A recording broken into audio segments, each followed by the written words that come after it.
not, but it's great to see so many faces and so much interest. I think this is a really interesting opportunity for us to kind of reset and go back to a kind of fundamental training course and give everybody the update on the principles and direction of gold standard for the global goals and how it works. And as Neha said, then we'll build a library over time of new training that kind of focuses in on specific aspects, but also some specific training later that comes for specific uses of gold standards. So for example, if you're interested in dailies or cities, then those things will be made available later as well. So really excited to see so many faces. Thank you for your joining and your attention. We're really hopeful that the new requirements for VVBs coupled with gold standard for the global goals will lead to greater quality of audits, more efficient review time on our part, and a general kind of improvement in the scheme and system that we operate. And of course, you guys are a fundamental part of that. So we're excited to see that develop. Just a reminder from my side, if you could let us know as soon as possible about your intentions to apply for GS VVB status.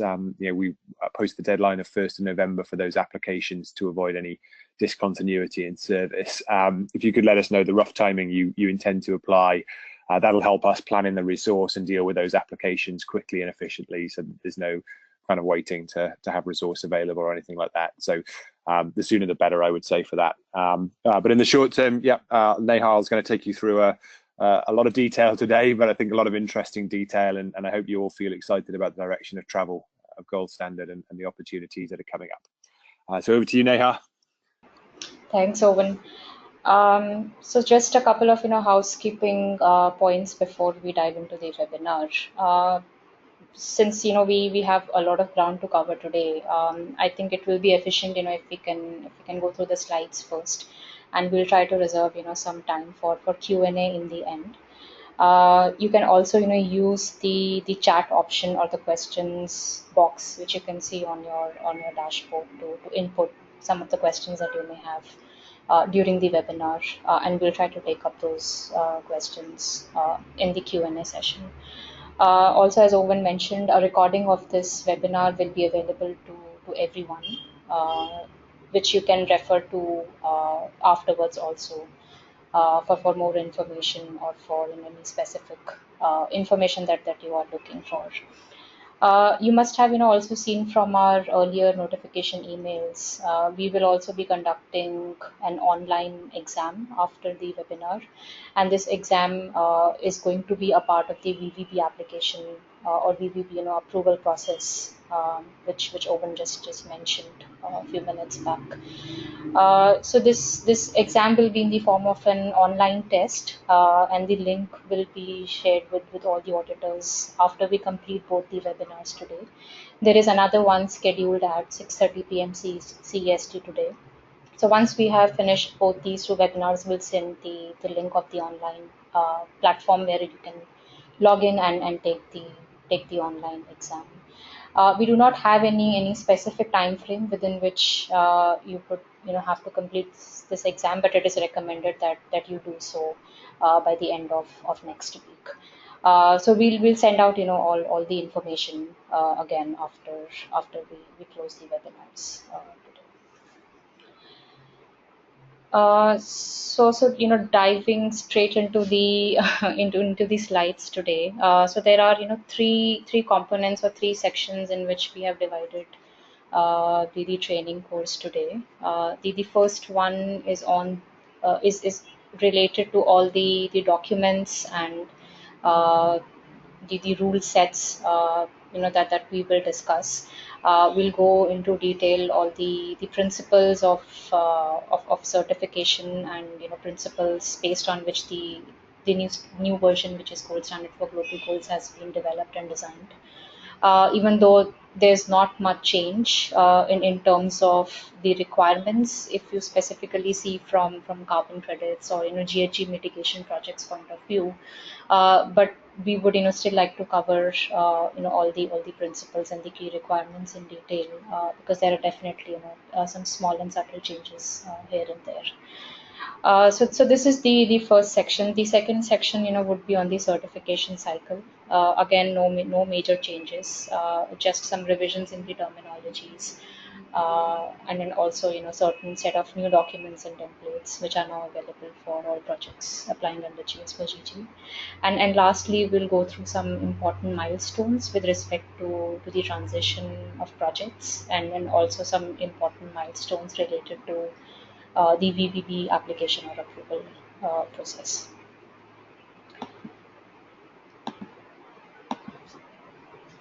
So you must have seen probably this slide quite a few number of times, but I think it's still a good idea to refresh our memories with the information which is presented here. So I think the main change with respect to gold standard for global goals is now the option for project developers to to claim impacts or statements or products beyond carbon credits. So if you have had the chance to look at the documentation and the new rule set which has been published on our website, all the important information or the different eligibility requirements and rules can be categorized into two different categories. One is is the principles and requirements along with activity requirements, which you can see on the left hand side of the slide in green box. So this forms the part of the mandatory requirement, which is required to be applicable, which is required to be applied by all gold standard projects. Which means that even if it is a health sector project or a carbon credit project or let's say a gender awareness project, so every kind of gold standard project type and program is required to apply the mandatory set of rules, which is principles, requirements, and the activity requirements. We'll obviously go through in detail to see what forms a part of the principles and the activity requirements. Uh, the blue or the green box, which you can see on the right hand side of the screen, are the optional requirements, meaning that depending on the type of product or depending on the type of SDG impact or statements that a project developer is planning to claim, different set of methodologies and different set of product requirements will be applicable accordingly. For example, if it is a VER project, a gold standard voluntary and emission reduction project, then in addition to principles and activity requirements, the specific or the relevant product requirement for GHGs have to be applied by the project developer. Uh, so this is in crux, what the GS4GG now allows, depending on the different project type or activity type or program type. Different products can be stacked on top of each other, and depending on those products or impacts which are stacked, different or specific activity requirements or product requirements will be applicable. For instance, for a project, for an ADD's project, so in addition to the principles and the activity requirements, the ADD's methodology and the ADD's product requirements would have to be applied by the project developer. And depending on other products like RECs or carbon credits, project developer can then choose from the different set of activity requirements or product requirements available in order to become eligible for GS4GG. So these are some of the key changes that we have made in the new version of the standard.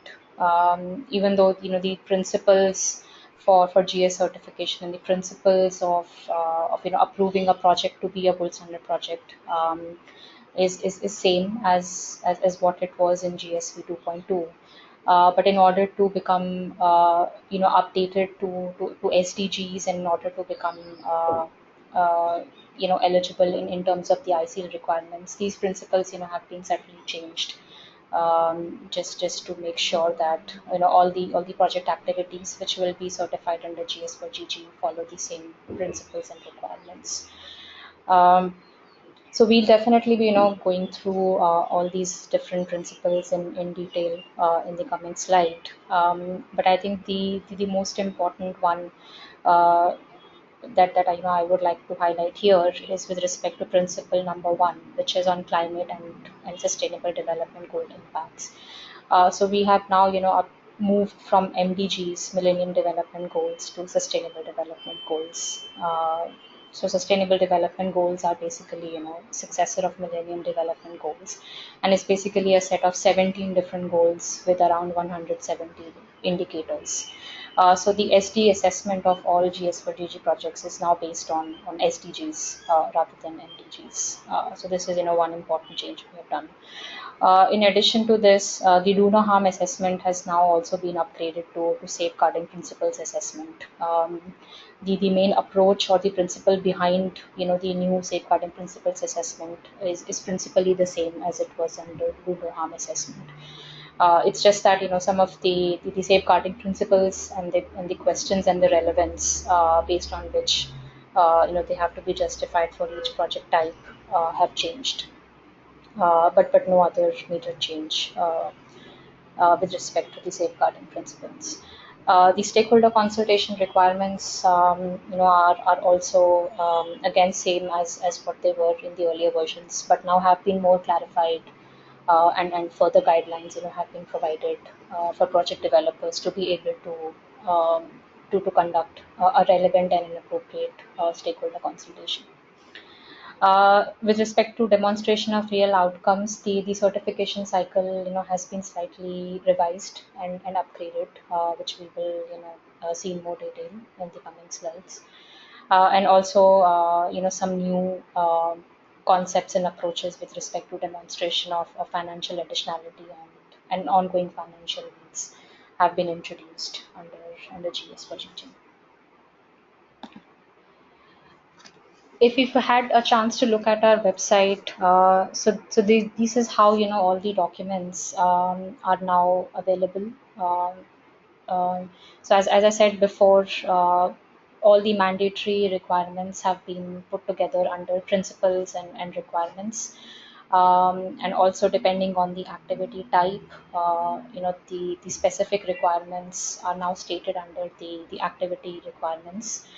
Then depending on the different products or certain SDG impacts or SDG statements, impact methodologies, product requirements, and contextual requirements have been developed. So if we take a look at the information which is available under the governance structure. So it's nothing but principles which are going to guide all the technical developments and decision making in gold standard.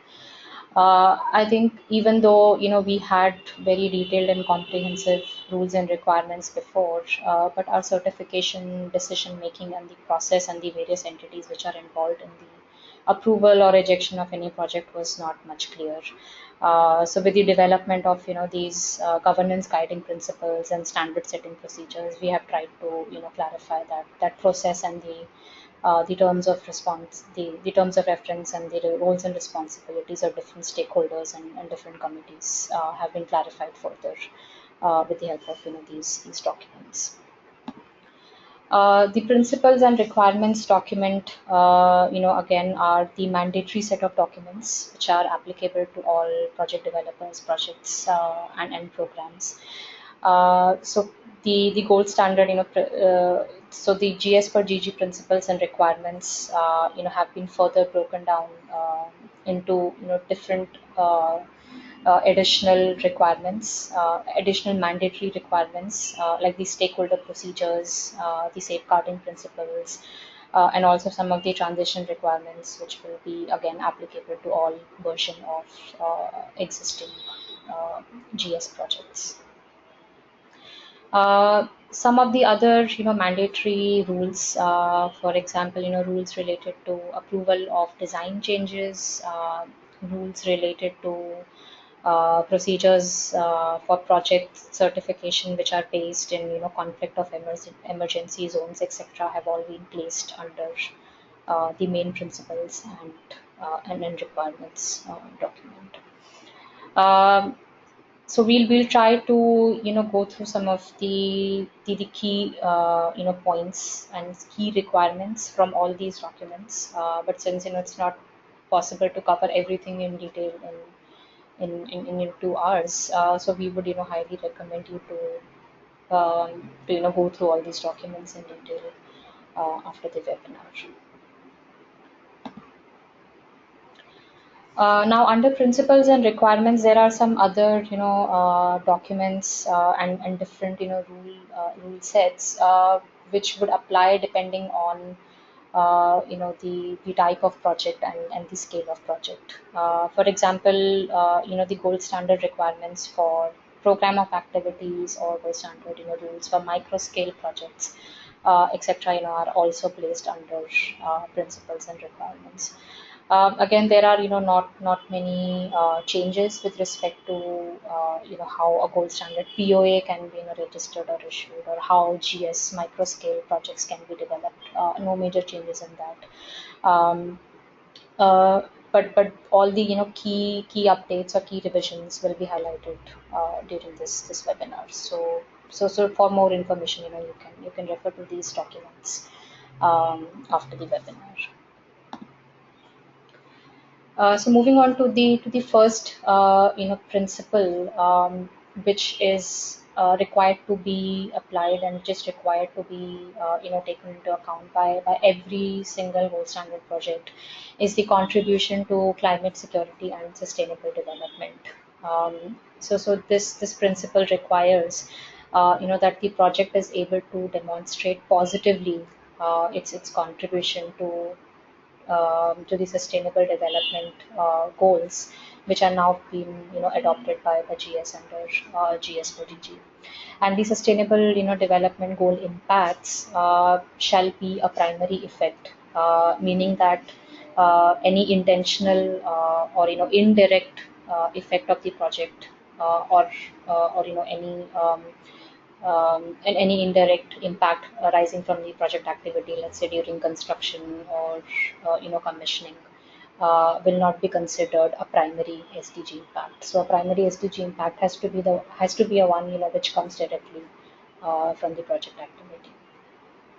So the principal one, requires that every gold standard project has to, demonstrate its positive contribution to at least three sustainable development goals. And again, depending on the project type, the project developer can choose the three most relevant SDGs to which he or she, plans to demonstrate a positive contribution.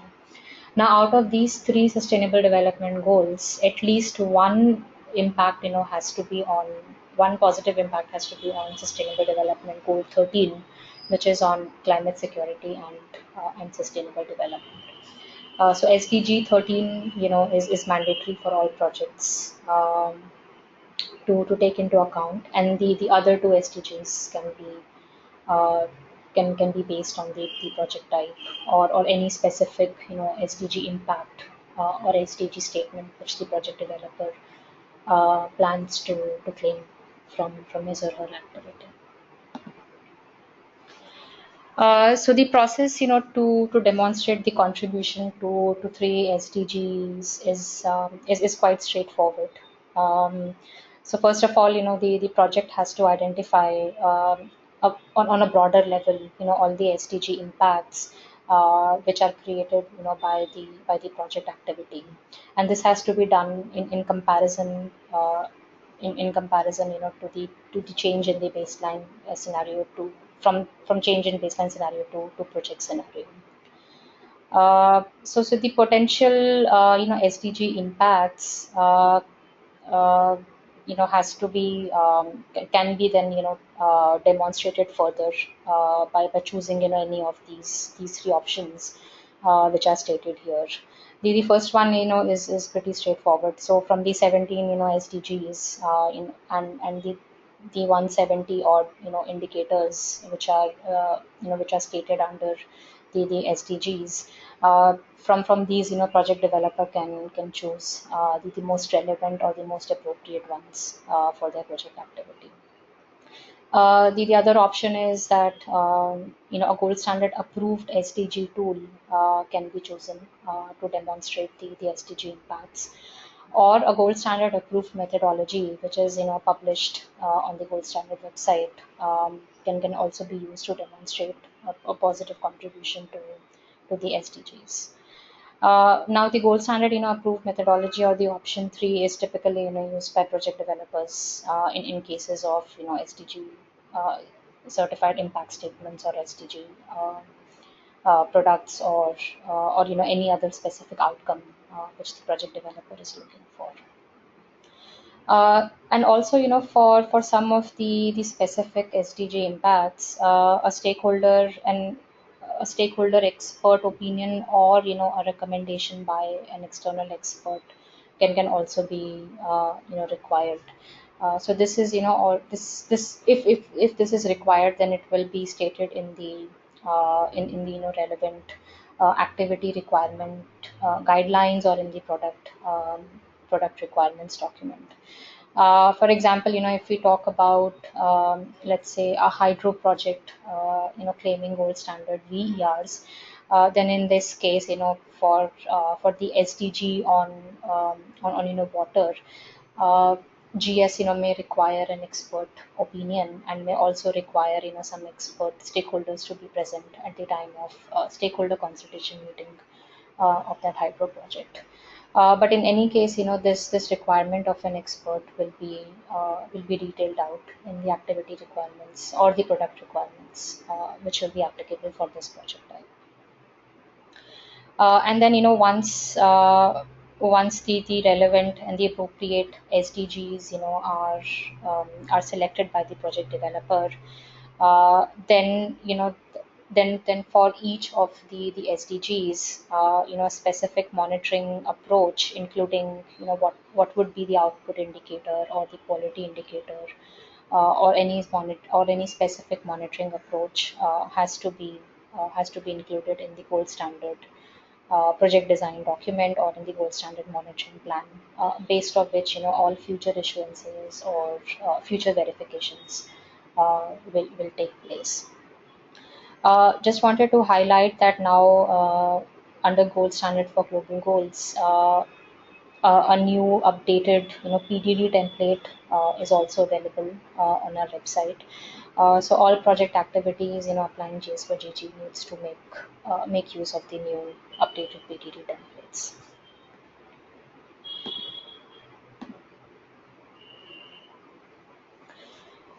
So this slide, details out some of the, other requirements related to the expert stakeholder opinion, or recommendation by an external expert for some of the SDGs. And as I've said before, the specific SDGs or the specific project types for which this is required will already be stated in the activity requirements, or the product requirements, which will be applicable to that project activity. Also, it is possible that, for new project types which are submitted to GS for the first time, GS may require, some additional expert opinion, or some expert stakeholder feedback on some specific cases. But if that is the case, this will be communicated to the project developer during the preliminary review. Now, preliminary review is nothing but, the first step of the certification cycle, and in this first step itself, any additional or specific requirements for expert opinion or expert involvement will be communicated upfront. In terms of the eligibility criteria, all the existing, project activity types which have been, approved, or which are already existing under GSV 2.2, are also eligible under GS for GG. Which means that, a project type or an activity type is automatically eligible if there are, published activity requirements, or product requirements, or methodologies for that type. For project types, which are currently not published on our website, or which are not part of our activity or product requirements, project developers can directly contact Gold Standard Secretariat to take an earlier approval, or to submit that new project type for approval at the time of preliminary review. But having said that, as same as before, GS does not support certain project types, that is, energy generated, projects based on fossil fuel or nuclear fuel, or projects, which have fuel switch, fossil fuel switch, etc. Are still not supported by Gold Standard. In terms of the location, projects may be located in any host country or in any part of the world. So this requirement is also the same as the requirement that we have now. But in certain cases, the double counting rules might have to be used by project developers um, to demonstrate that the products or credits generated from that specific project uh, does not have any risk with related to double counting. For example, projects from developed countries or project from Annex 1 countries are still eligible as long as they fulfill the double counting rules requirements. And in addition to these specific eligibility criteria, all the host country requirements would still be applicable. Which means that if EIA is mandatory in some host country but is not specified in our rules, then automatically the project has to carry out an EIA or an environmental impact assessment as a part of the host country requirements. So that was principle one, which was related to SDG 13, which is climate change and sustainable development. The principle two, which all project activity types and programs have to fulfill, is with respect to the safeguarding principles. Now, as I said before, the safeguarding principles under GS for GG are nothing but an upgraded version of the do no harm assessment, which we used to have in GS V2.2. So all the safeguarding principles, are categorized into three main groups: social safeguarding principles, economic safeguarding principles, and environmental and ecological safeguarding principles. And there are three key elements to every, safeguarding principle that has to be assessed. One is the principle in itself.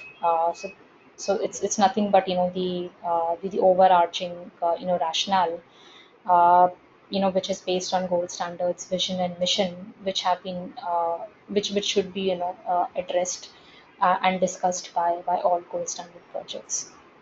Then our assessment questions, which is nothing but a set of key issues which every project has to respond to, and identify the relevant risks or adverse effects from the project activity.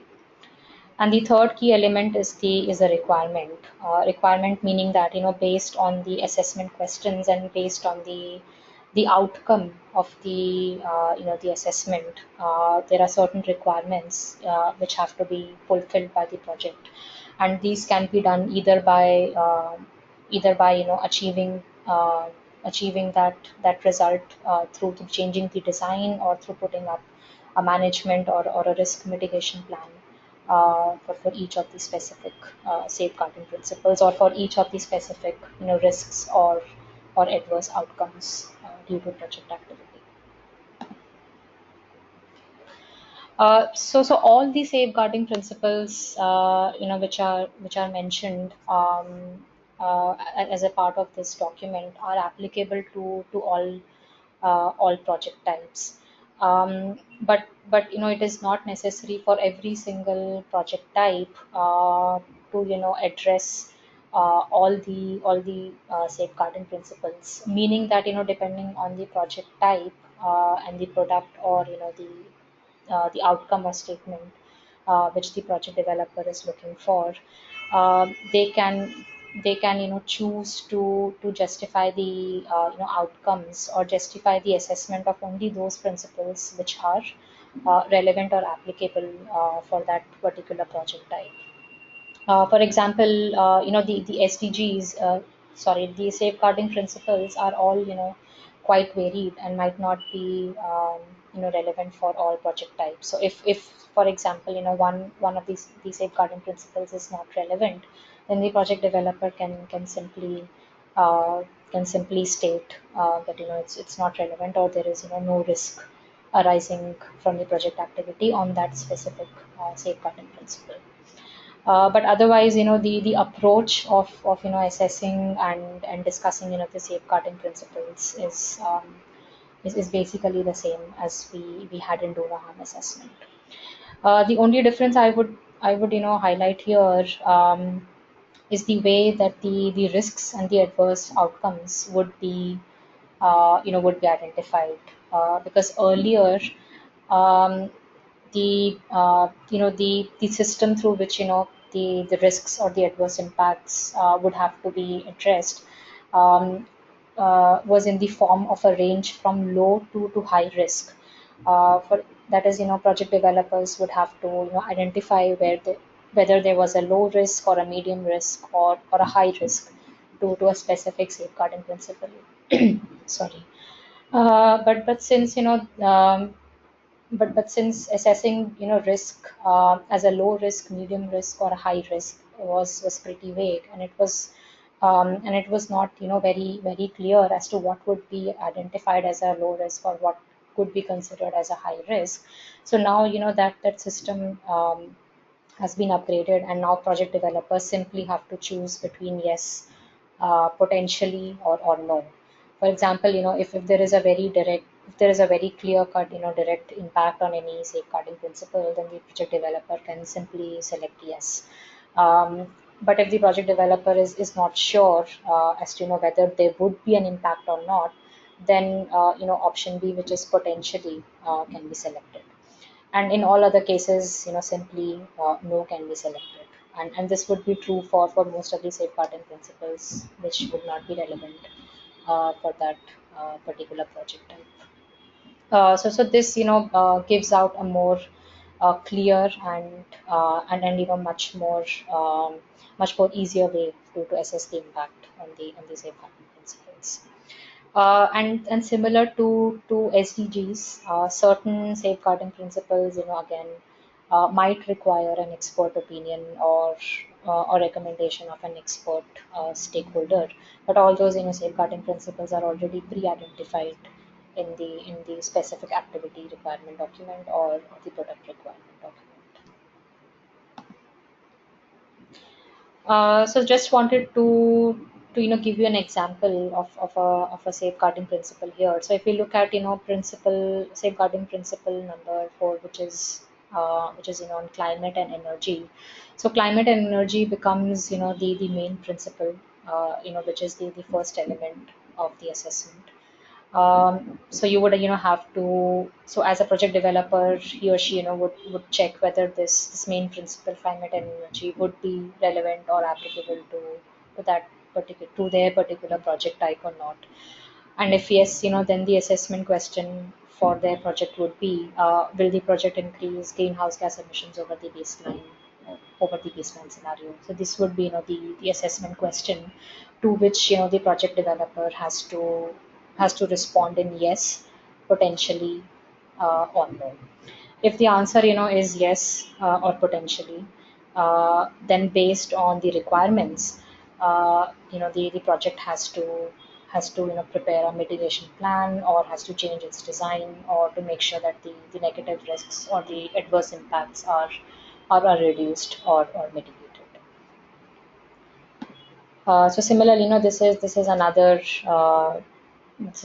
example, which might be relevant for let's say, biomass energy generation projects, which primarily use, wood or biomass from plantations, let's say, for generating power. So for them, they would have to assess, will the project involve harvesting of forest or not, and then depending on the assessment, yes or potentially, they would have to address the requirements or take into consideration the requirements in the form of monitoring in the form of mitigation plan or changing the design uh, of the project. So it will be good, if you can go through all the safeguarding principles just to get yourself appraised of what are the different varying degrees of aspects and different sectors and different scopes which these safeguarding principles cover. um, and I think it is also a good practice to see which of them have changed, and which of them have not changed, and those which have changed, how relevant would those be for the eligible project types, so that it will be easier for you to assess the impact on those safeguarding principles during project audits. So the third principle is on stakeholder inclusivity, which is nothing but a bottom up approach, meaning the stakeholder the stakeholder feedback and the stakeholder inputs are considered into designing a project from the very beginning. Um, so, uh, so the principle three, basically says that all projects should conduct stakeholder consultation and should make use of, ongoing engagement processes with the different stakeholders, in line with the stakeholder consultation procedure requirements and guidelines. Now, the stakeholder consultation procedure requirements and guidelines document is a mandatory document which all project activities would have to apply while designing their stakeholder consultations or while carrying out their stakeholder consultation meetings. As was the requirement before, all project developers have to identify and inform all the relevant stakeholders with their relevant stakeholders for their project activity. The relevant stakeholders, would be the one who are, locally based near the project site, let's say, or are directly affected by that project, or someone who is interested in that project activity coming up in their communities. And these would include all local and national authorities as well, GS Secretariat, and all GS NGO supporters which are active in that host country. So if you will look at the different categories of stakeholders which the project developer should involve in the stakeholder consultation, so that category is still the same. So there are those six different categories as we used to have before in GSP 2.2, which have to be invited by the project developer for their stakeholder consultation meeting.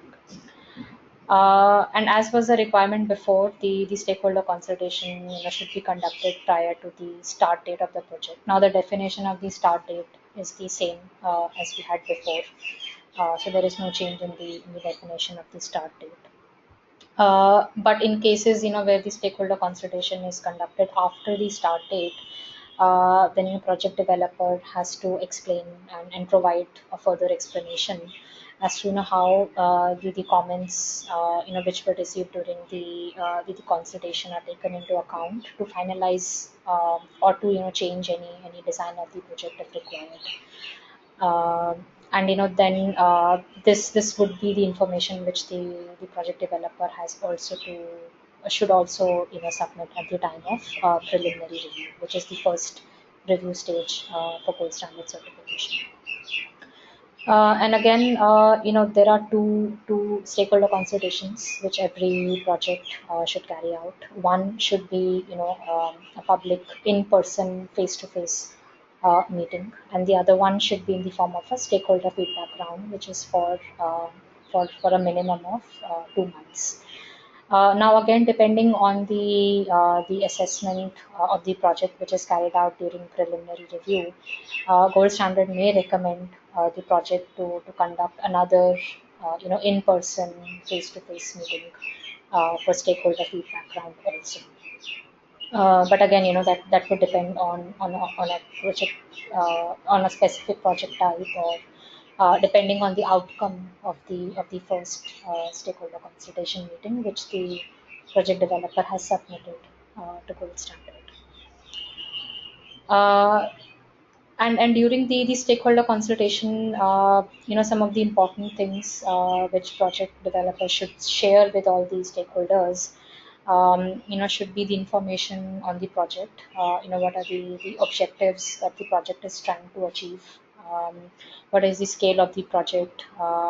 And what are the different contributions to different SDGs, and what are the various risks and some of the adverse effects which the project developer has identified, and how he plans to mitigate those effects with the help of a management plan or a mitigation plan. So all this information should be shared with the stakeholders from the very beginning, as a part of the stakeholder consultation requirements.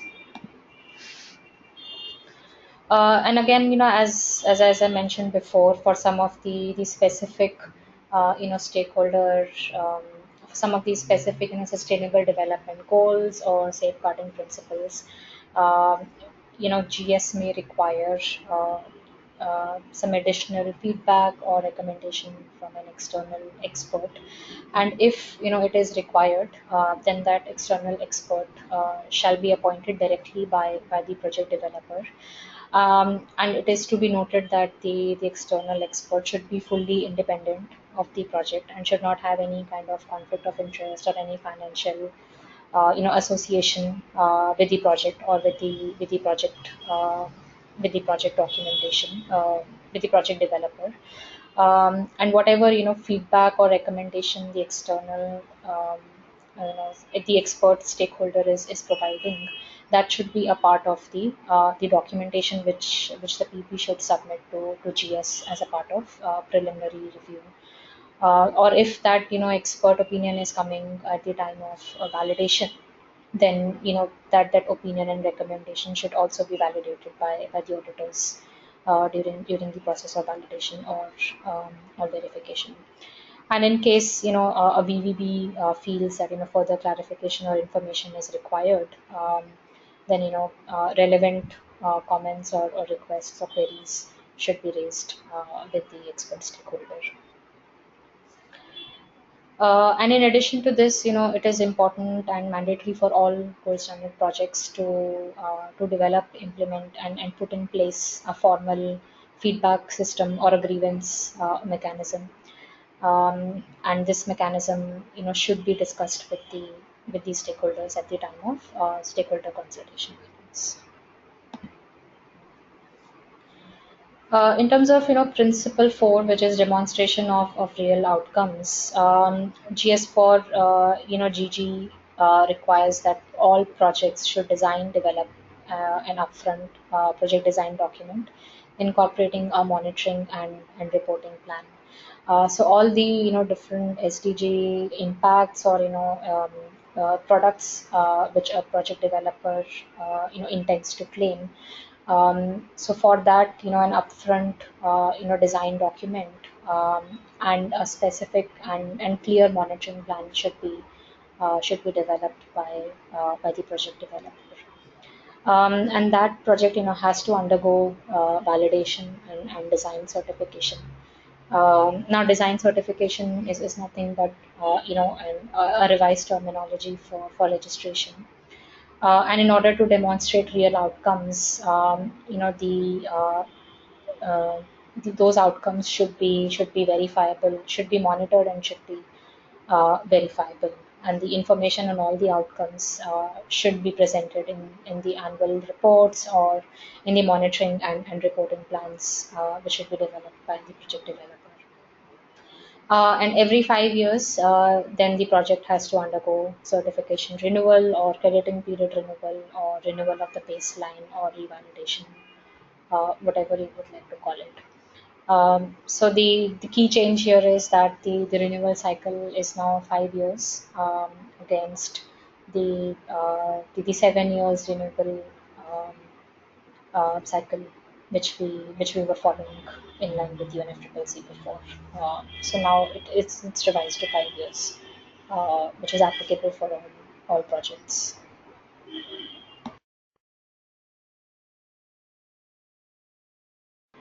The financial additionality and ongoing financial need again has undergone a few changes, a few important changes. And since this is a principle, it means that this has to be applied and this has to be followed by all GS project types and activities. In terms of demonstrating additionality, projects can either follow a UNFCCC approved or a GS approved uh, additionality tool. However, if there is any exception provided to any specific activity type based on the activity requirements, then those should be followed. All small scale, gold standard GHG projects, meaning small scale gold standard BER projects, can also use the latest version of the CDM attachment A to Appendix B for demonstrating the additionality. And the latest version of the additionality tool, which is available at the time of first submission, shall be applied by all projects. The definition of time of first submission to GS is still the same. There is no change in that. So time of first submission is the date on which all documents which are required for initiating the preliminary review are submitted to GS on the GS registry. So whatever the version is available at that date, those specific versions of the tools and the methodologies should be applied by project developer. And if there are any new additionality tools which a project developer would like to propose, that is also possible. For example, for a specific project type, for example, let's say for a product other than carbon credits, if there is a specific additionality tool which would be more relevant and appropriate for that project, those can also be submitted to GS for approval. The prior consideration is also mandatory for all project types and activities. So prior consideration, has to be demonstrated as a part of Principle 5. But in case of you know projects, GHG projects, that is, POAs, VPAs, or design change, the same prior consideration requirements as we had as part of BGS V2.2 would be applicable, which means that all regular cycle projects are exempted from any kind of prior consideration or carbon revenue checks. However, a retroactive project must then submit the required documents within 1 year of its start date. And this also applies to all design change cases. So the design change component has to be submitted for approval to GS within 1 year of its start date.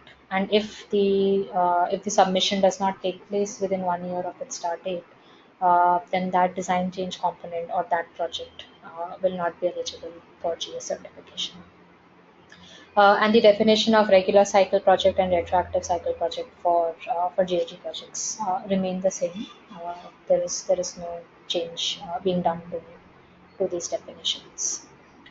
So in addition to demonstrating financial additionality for registration, now it is mandatory for all project types and activities to also show that the project requires ongoing finances. So there is an ongoing financial need, which without which a project would not be able to continue any further.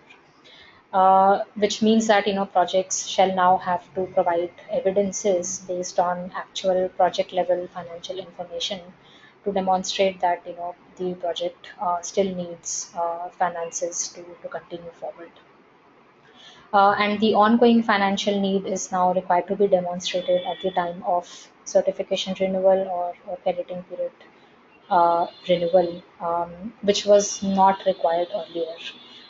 So, all projects were required to demonstrate financial additionality only at the time of registration and not at the time of renewal. But now going forward, all projects, have to demonstrate ongoing financial need at the time of renewal as well.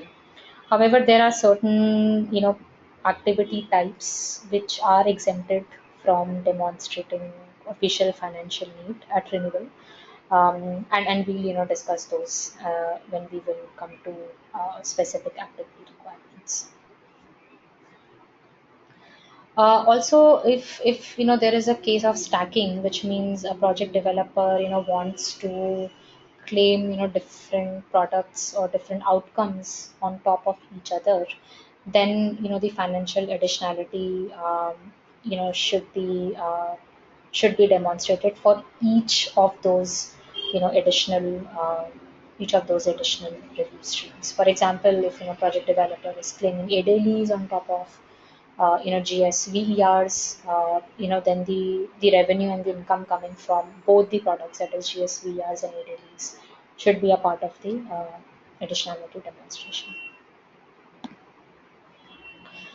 So those were, the principal requirements, meaning that whatever we discussed in the last few slides are applicable to all project types and activities under GS for GG. However, now we will look at specific activity-based requirements, which will supersede some of the principal requirements which we have just discussed now. Now, activity requirements, are nothing but specific requirements which are developed for different activity types. For example, now we have activity requirements for three specific activities. One is the community services activities. The other one is land use and forest activities, and the third one is renewable energy activities. Now, all these different requirements were a part of the toolkit which was there in version 2.2. The difference was that we had a different toolkit for energy projects and we had a different toolkit for land use projects. But now under GS for GG, that toolkit has now been broken down to segregate specific requirements for specific activity types.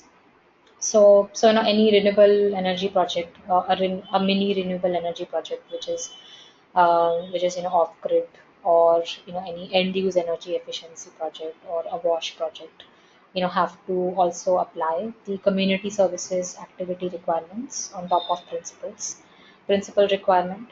But if it is a land use project, then they only have to apply the land use and forests activity requirements on top of the principal's requirements. And if it is a simple wind, hydro, or waste management project, then they have to make use of the renewable energy activity requirements on top of the principal requirements. Now these activity requirements, again cover a range or a specific type of an intervention. For example, all the community-based projects are now termed under the community services activity requirements. But the activity requirements simply are not sufficient enough for a project, for a community-based project which wants to claim BERs, let's say. So for that project, there are some additional product requirements for carbon credits, which will also be applicable um, on top of these two requirements.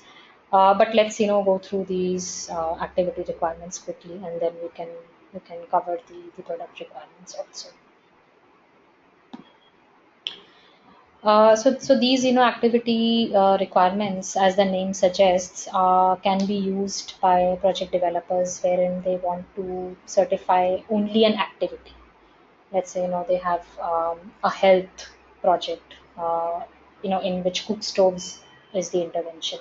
So they only want to certify that the cook stove project is a health sector project, and they don't want to claim any carbon credits. Then simply the community services activity requirements should be applied. But if on top of an activity, certain products are also something which the project developer wants to claim, for example, VERs or CERs, or emission reductions from a land use project, then additional product requirements would be applicable.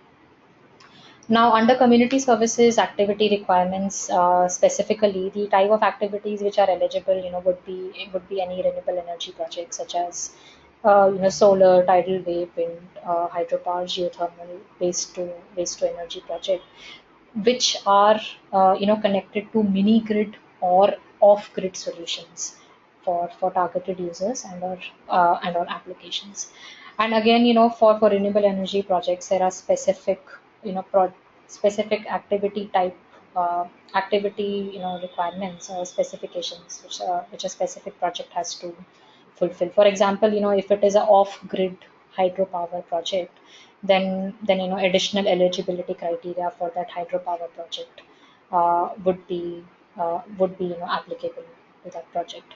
And that additional criteria is nothing but the existing expert requirements and the expert feedback that we need on all hydropower projects. Again, if it is a biomass based project, then the additional eligibility criteria would be, for example, demonstration of surplus availability of biomass. So again, depending on different project types, additional eligibility criteria would be applicable, and all those additional criteria are listed in the Annex A of the activity requirements. So all end-use energy efficiency projects like improved cook stoves, etc., would also be covered under the activity requirements. Other activity types like waste management, handling, wash, etc., would all have to make use of the community services activity requirements. The scale of the projects has been kept the same, except for Microscale project, at which our scale is less than or equal to 10,000 credits per annum. However, for projects which want to claim impacts other than emission reduction, that is other than carbon credits, the criteria which you can see on the slide would apply. For example, any community service project which has an installed capacity of less than 20 megawatt, renewable energy project would be considered as a micro scale project under community services activity requirements. And in terms of energy saving, any project which is saving no more than 20 gigawatt hours, per year would be termed as a micro scale energy efficiency project under community services requirements. And the requirement for all these community services activity project types uh, is that clear description of the ownership of the emission reductions which are generated during the project, or any other products other than emission reductions which are generated should be clearly demonstrated by the project developer. So in terms of applying the principles, let's say to any community services activity project, activities or project, the principle one would still have to be applied. There would be no specific changes, deviations, or additional requirements. Meaning that any community service project has to show positive contribution to at least 3 SDGs, and one of them has to be SDG 13, which is on climate security and sustainable development. In terms of principle two, again, there are no specific changes, deviations, and additional requirements. The project developer, still has to assess all the safeguarding principles, and then prepare a mitigation plan or or a management plan wherever the assessment to the safeguarding principles is yes or potentially. In terms of stakeholder inclusivity for specific project types, for example, hydropower projects, GS would require a specific stakeholder consultation or an expert opinion for certification. In terms of principle four, here all community service projects can claim a maximum of 2 certification renewal cycles, meaning that a total of 15 years is something for which a project developer can claim issuance of different products or outcomes. Um, However, for the first renewal, there is no need to reassess the baseline scenario. But for the next renewal, there has to be an updation in the baseline scenario for all community service projects. In terms of demonstrating financial additionality and ongoing financial need, all projects are required to demonstrate financial additionality, but projects which appear in the positive list, or projects which are located in LDC, SIDS, or LDC or microscale projects are deemed additional and are not required to demonstrate financial additionality. But in terms of ongoing financial need, all project types, that is all community service projects, still have to demonstrate ongoing financial need at the time of renewal. Uh, so let's take a quick look at the renewable energy activity requirements now.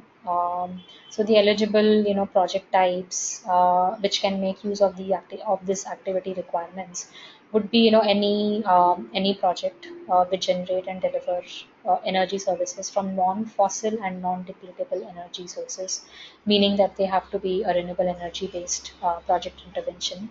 So projects, which comprises of renewable energy generation units, such as solar projects, hydro, geothermal, waste to energy, biomass, etc., are all have to make use of the renewable energy activity requirements. Uh, and those projects, have to supply energy to a national or a regional grid, or to any other identified consumer facility through a contractual agreement.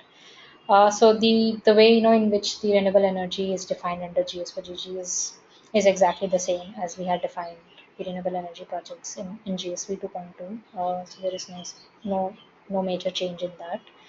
And as GSV 2.2 for specific renewable energy projects, an expert opinion or an expert stakeholder recommendation might be required. For example, in case of hydropower projects, gold standard requires an expert opinion on the 6 critical issues which have been identified in Annex A.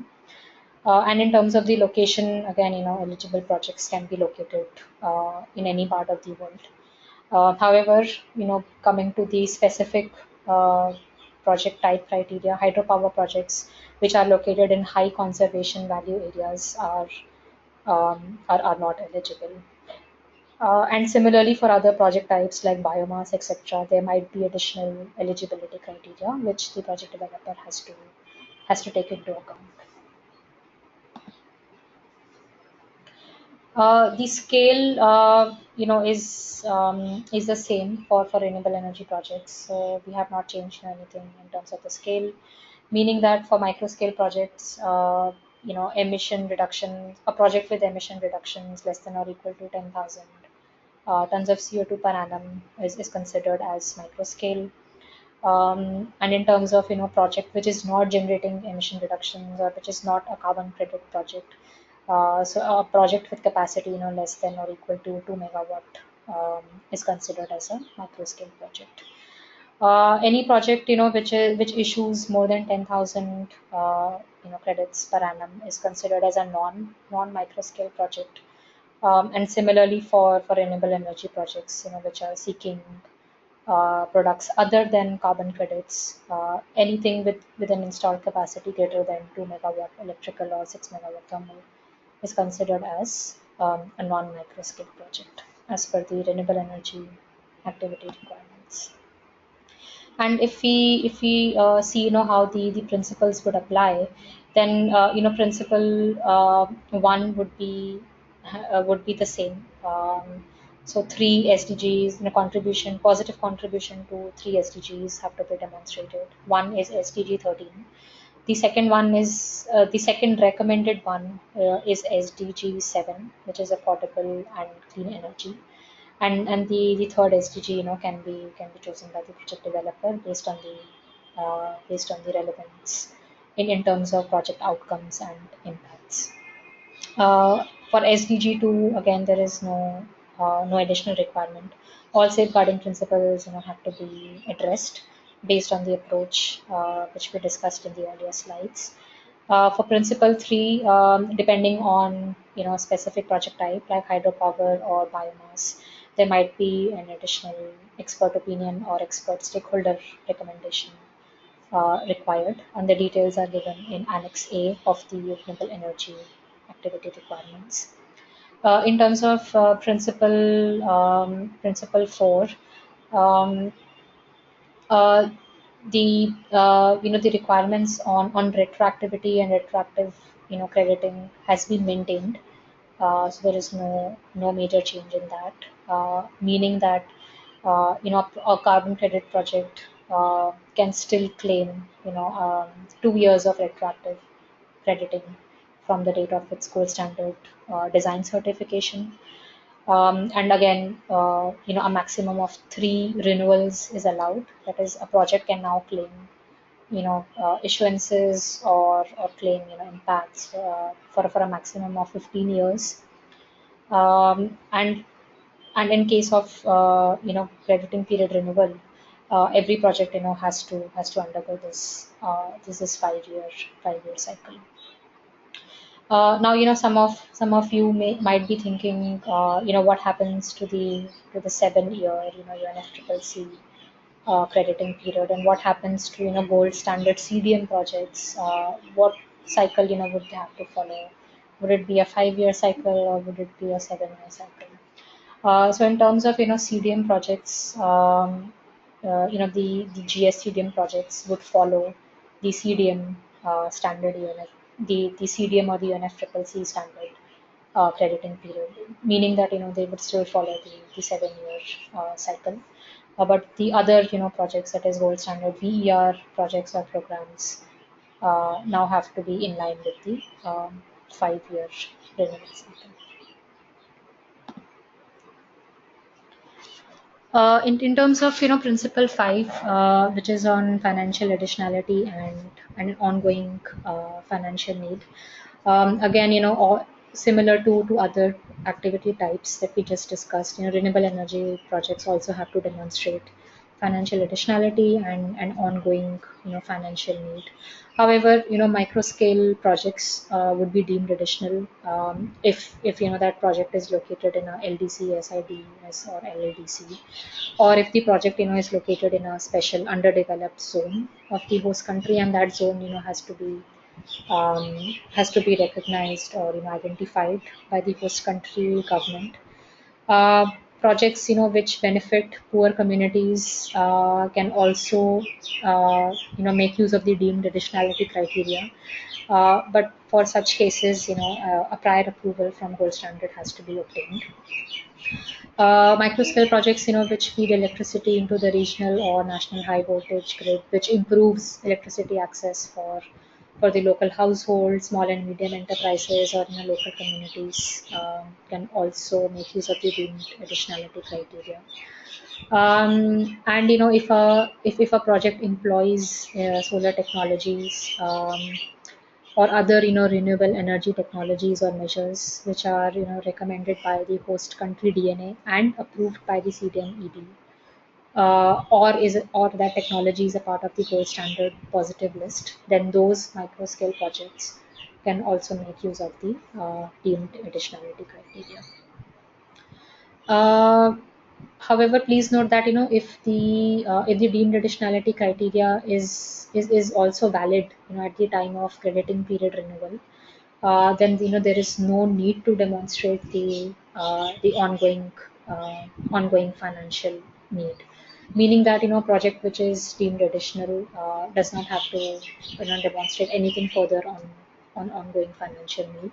However, the baseline still has to be reassessed at the time of crediting period renewal. For example, if there is any change in the grid emission factor, etc., all those updates have to be taken into account at the time of crediting period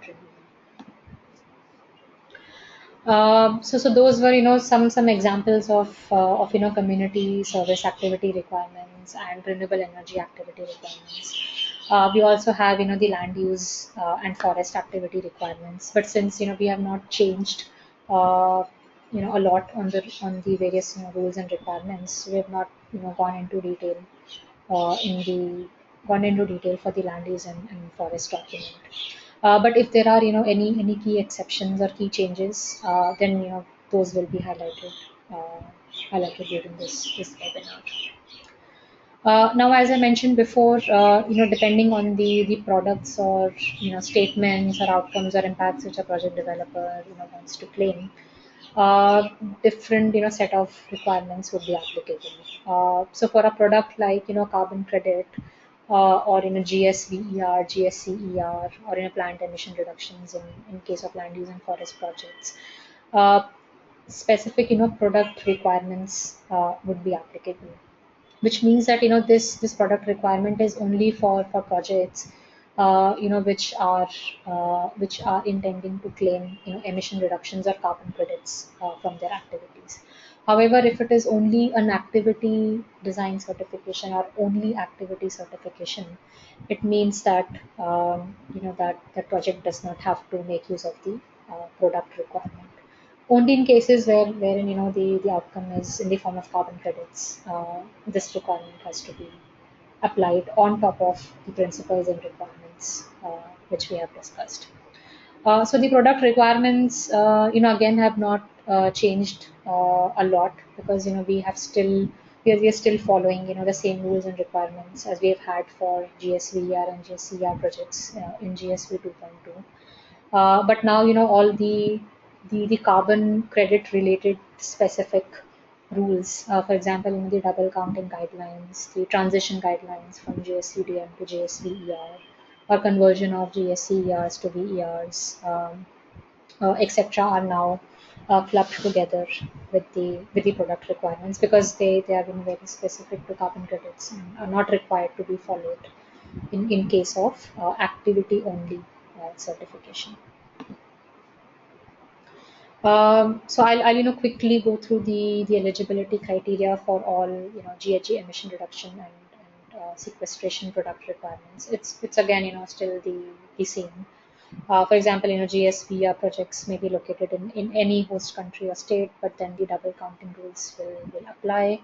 CO2, CH4N2O are the eligible gases. There is no change in that. In terms of project types, again, we still recognize renewable energy projects, end-use energy efficiency or energy efficiency improvement projects, waste handling and disposal projects, and afforestation, reforestation, and agriculture projects. So these project types, are still eligible under GS for GG. The requirements on ODA are also unchanged. ODA is allowed as long as it is declared that the ODA received by a project is not received in return of the emission reductions. So a project, can still make use of official development assistance, but as long as, the project developer is not transferring the credits directly to the ODA investor, projects are still eligible. So this criteria is also the same, no change in that. The financial additionality and ongoing financial need also remains unchanged, meaning that, all GS, CDM, GI projects will not be assessed for additionality. So if it is approved or a registered CDM or GI project, GS will not be checking the additionality of those projects again. But for VER projects, depending on, the regular or retroactive nature of projects, the projects would be required to demonstrate additionality and prior consideration of uh, carbon credits. The same, UNFCCC additionality tools and prior consideration guidelines can be applied here. Um, in terms of the crediting cycle, again, the maximum number of years for which a project can claim credits is now 15 years, meaning that, the renewals can be done twice. For all renewable energy, end-use energy efficiency, and waste handling and disposal projects, a retroactive project has to be submitted within 1 year of its start date to GS. So this requirement is also unchanged.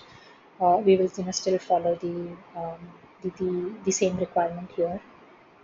However, for regular cycle project, the start date of the GS crediting period shall be the date of start of operation, which in case of AR projects is a date on which the planting begins, or a maximum of 2 years prior to GS registration. But in case of AR or agriculture projects, the maximum retroactive crediting that is allowed is 3 years. So again, this 2 year and 3 year retroactive crediting cycle or limit is also unchanged um, under GS for GG. There is one exception for AR and agriculture projects. So retroactive crediting of 10 years for afforestation reforestation projects is allowed, and for agriculture projects 5 years of retroactive crediting is allowed if the initial documentation was submitted to us before 1st Jan 2016 for AR projects to us, and before 1st Jan 2017 for agriculture projects. So as long as these two milestones are met, AR projects and agriculture projects can still claim 10 years or 5 years of retroactive crediting, respectively. Other than that, the same rule applies for retroactive crediting under GS per GG. In terms of scale, also there is no change. So we would still refer to the UNFCCC definition, or the CDM definition of scale. So the definition of small scale, large scale remains unchanged. So no change in that. In terms of the VBB requirements, we wanted to clarify here that for all validations and verifications, a site visit by a VVB has to be done by project developer. And GS requirements on validation and verification site visit, is going to supersede the CDM requirements. For example, now CDM allows um, um, a CDM project. For instance, a CDM may exempt CDM project or a CDM POA from undertaking an audit visit for validation or verification process, but it would still have to comply with GS requirements, and still would have to take in prior approval from GS in case no site visit is being planned. And all VVPs need to have an account on the gold standard registry.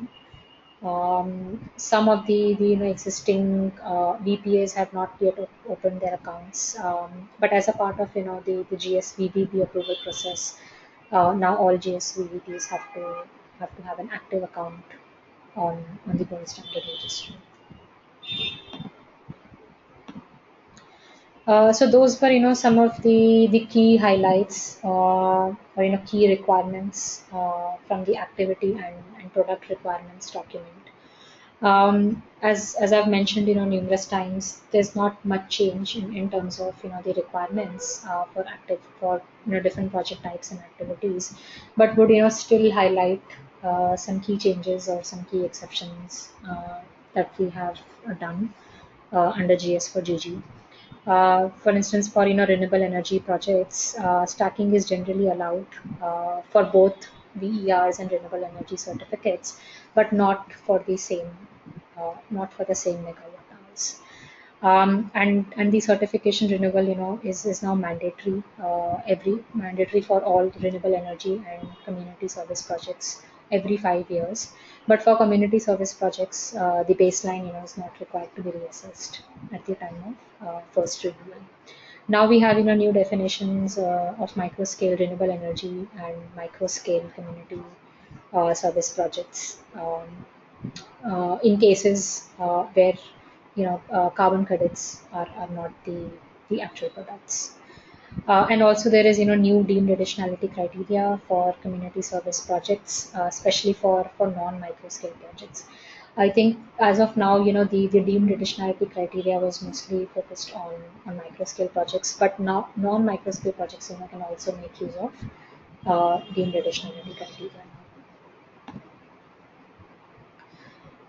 So that was a very broad overview of the various documents and the different categorization based on which the rules and requirements have been split.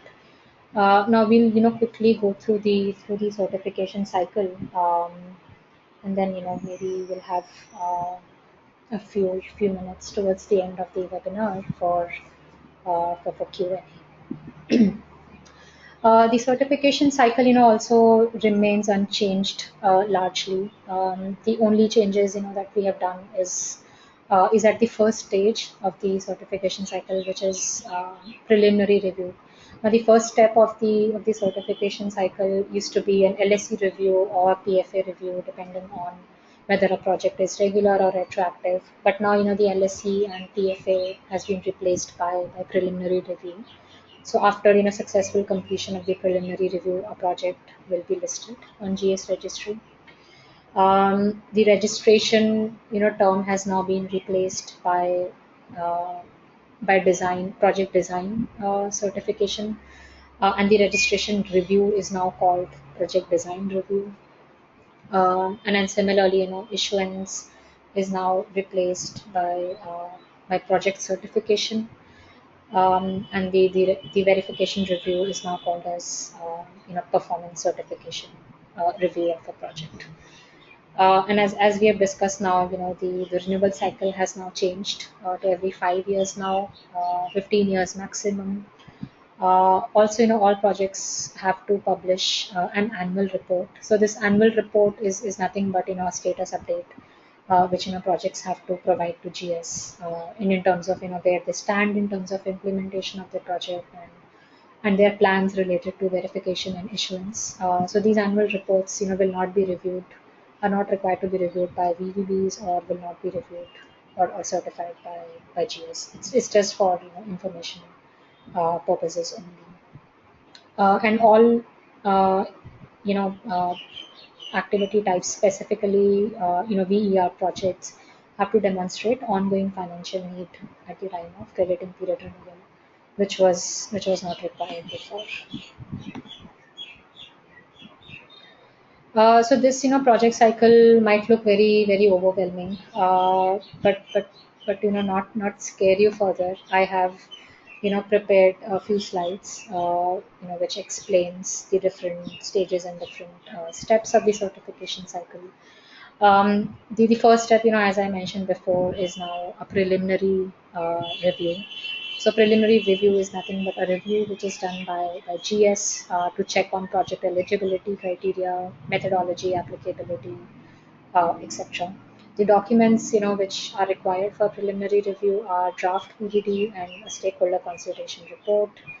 And then depending on, a project background and project type, um, there will, either be a quick preliminary review, meaning that, a very straightforward improved bookstore project, will follow pathway one, because a cookstore project does not have a lot of risks compared to maybe other project types.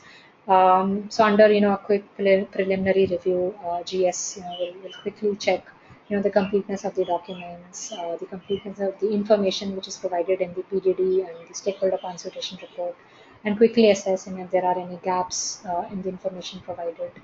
And will go ahead and list the project.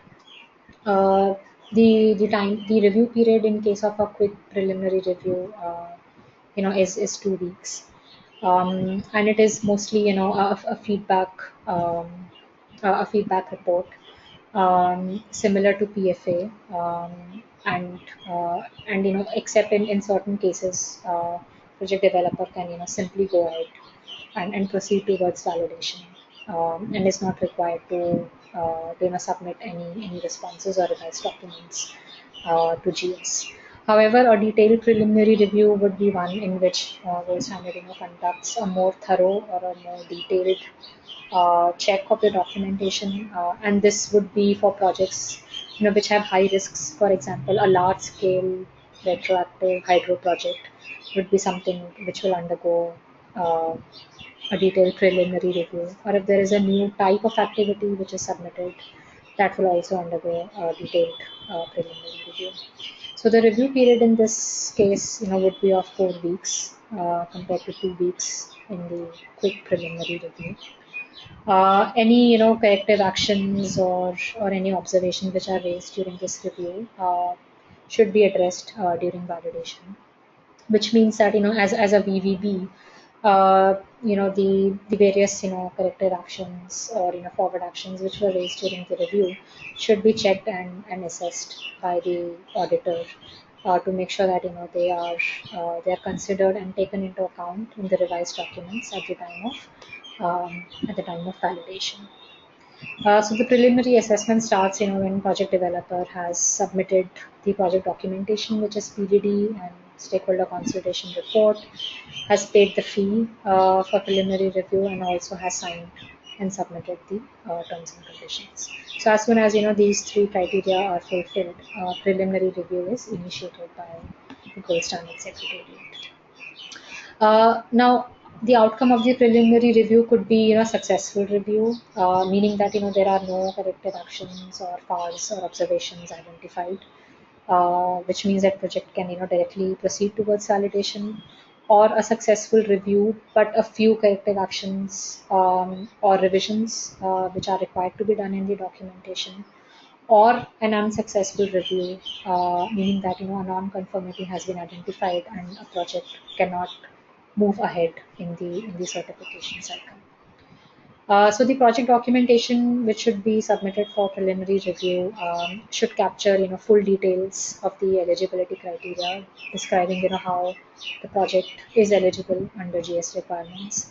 A stakeholder consultation report with the complete safeguarding principles assessment, with defined SDG impacts, and also a draft monitoring plan based on the outcome of the safeguarding principles assessment. And during preliminary review, GS may identify the need of an expert opinion or an additional expert stakeholder recommendation, depending on the project type. So once the preliminary review is completed successfully, the project will be listed on the Gold Standard Registry. The key project information, that is the draft PDD and the supporting documentation like LSE report, will be made publicly available. However, listed status does not convey certification. It is only a prior approval. And a listed status also does not guarantee that the project will ultimately achieve the registration or the issuance status. So once a project is listed successfully, after completing the preliminary review, the project, then should start, assessing the design and the monitoring plan of the project against the eligibility criteria and the various other requirements set out in the activity and the product requirements. Then that documentation, should be submitted for validation to the VVB. And the project shall complete validation within 2 years of successfully completing preliminary review. So here is another small change which has been brought into the cycle. So earlier there were no specific or definite time frames within which validation should be completed by the project developer, but now moving forward all projects should complete the validation um, uh, within 2 years of listing of the project activity. So a project validation begins, when the project developer has contracted an eligible and approved gold standard VVP. The project developer has submitted all the required documents to the auditor, and the project developer has also notified Gold Standard that they are commencing on the validation, and also indicate an tentative date of the completion and submission for project design certification. And when once the VVP has reviewed, approved, uh, and recorded their opinion in the validation report with no open non-conformities or no open corrective action requests, then those documents can be submitted to GS for initiating the project design certification review.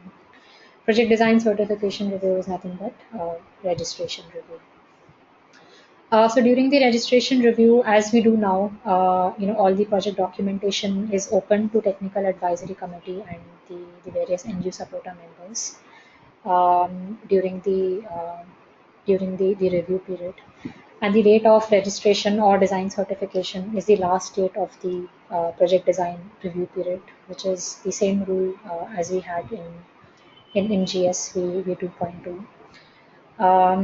So once a project is registered, it means that the PDD and the various supporting documents of that project, including the monitoring reporting plan and final validation report, will be made public, and it means that the project becomes eligible for verification and then performance certification by a VVB. And depending on the different products or the outcomes, project developer can claim those accordingly based on the GS claims guidance. So once the project has achieved the design certification step, meaning the project is registered, the project can start planning for verification and performance certification. Performance certification is nothing but issuance review. So the verification must happen at least once during the 5-year certification cycle. So this is the minimum requirement that has been put in place. However, the first verification shall be completed within 2 years of the project implementation date or the project registration date, whichever is later. So this is essentially the same rule as we have now, that the first site visit should take place within the first 2 years of the crediting period or first 2 years of the GS registration date. In some of the circumstances, we require that a different VVB is required to undertake verification than what was used at the time of validation. For instance, in case of POAs or in case of large-scale projects, different DOEs have to carry out validation and verification. So the same rule, has been maintained under GS for GG also. So no change in that. And a PP, can begin the verification when they have contracted a eligible GS VVB and they have submitted the monitoring plan to the auditors. And the verification, is completed when the VVB has successfully reviewed, assessed, and recorded all their observations in the final verification report with no open or pending corrective action requests.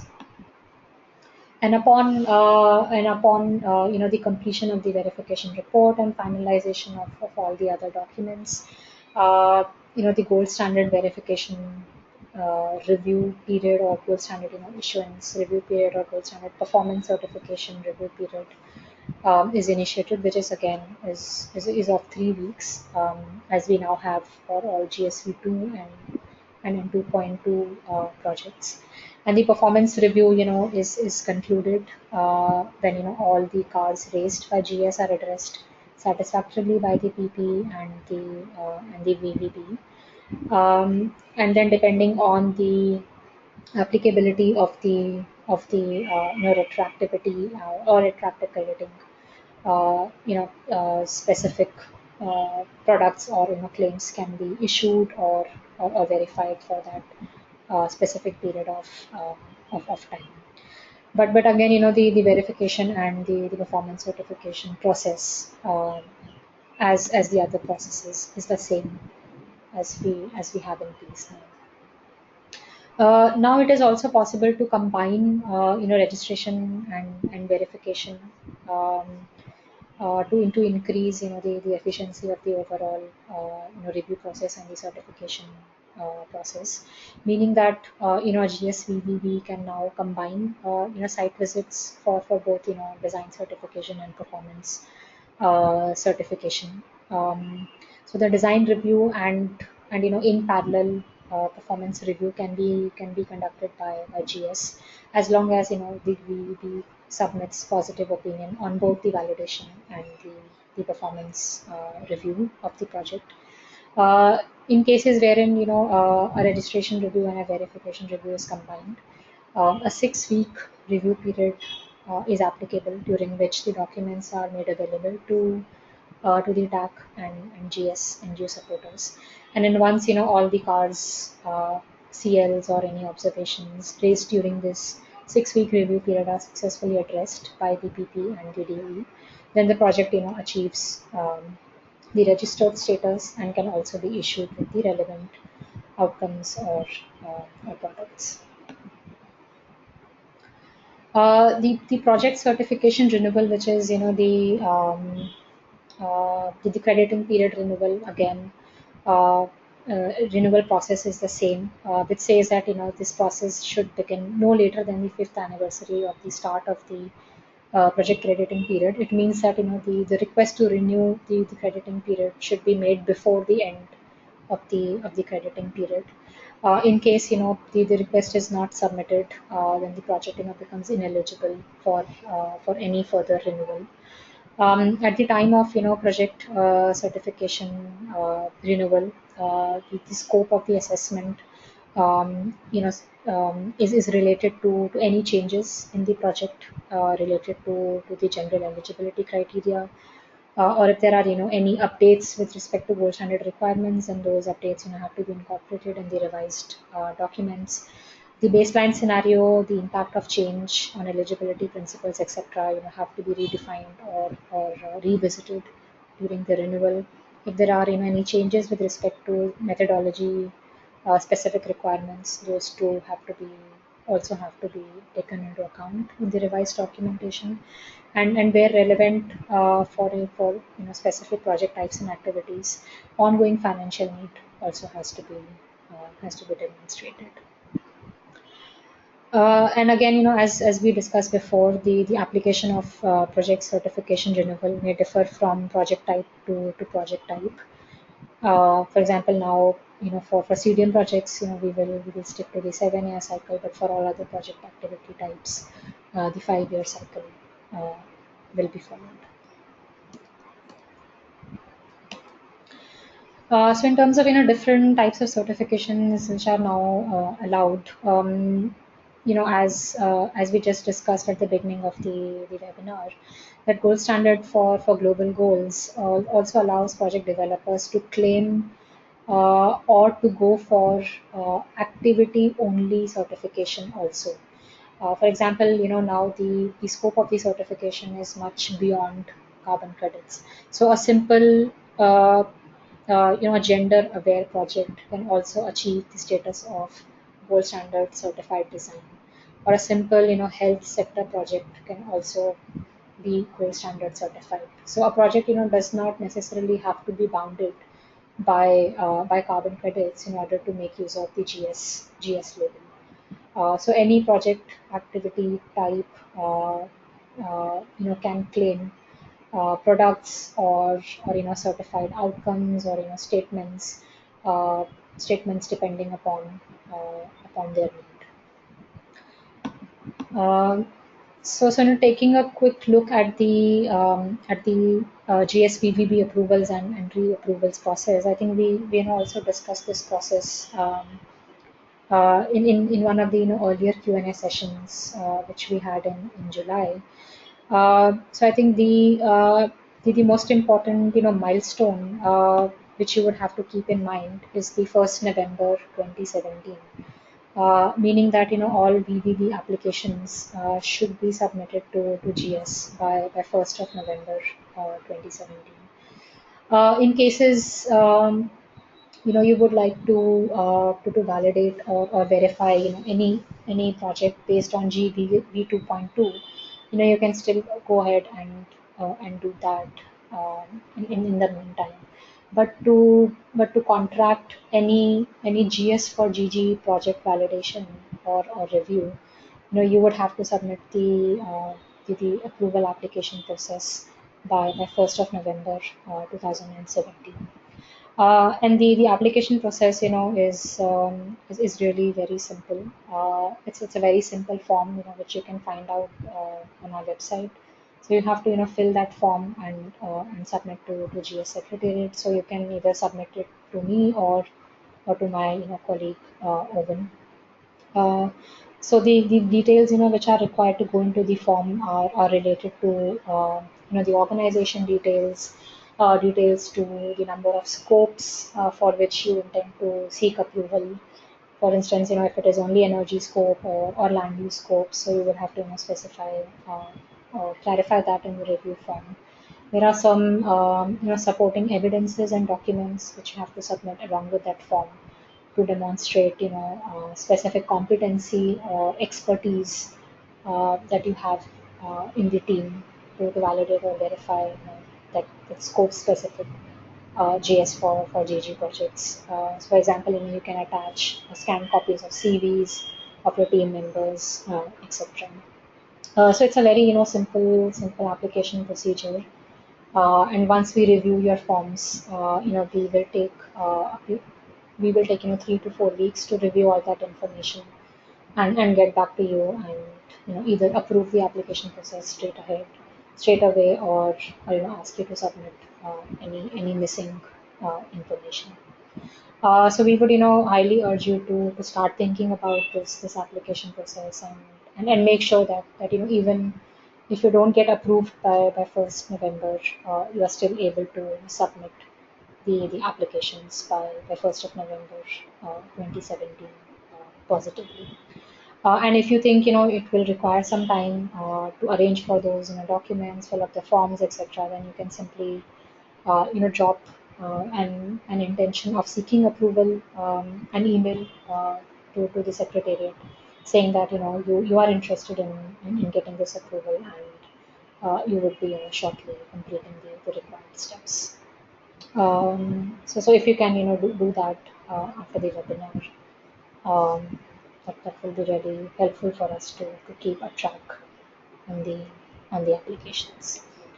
And in terms of the transition, the most important timeline to keep in mind is this 1st of November 2017 date by which all new projects should start using GS for GG.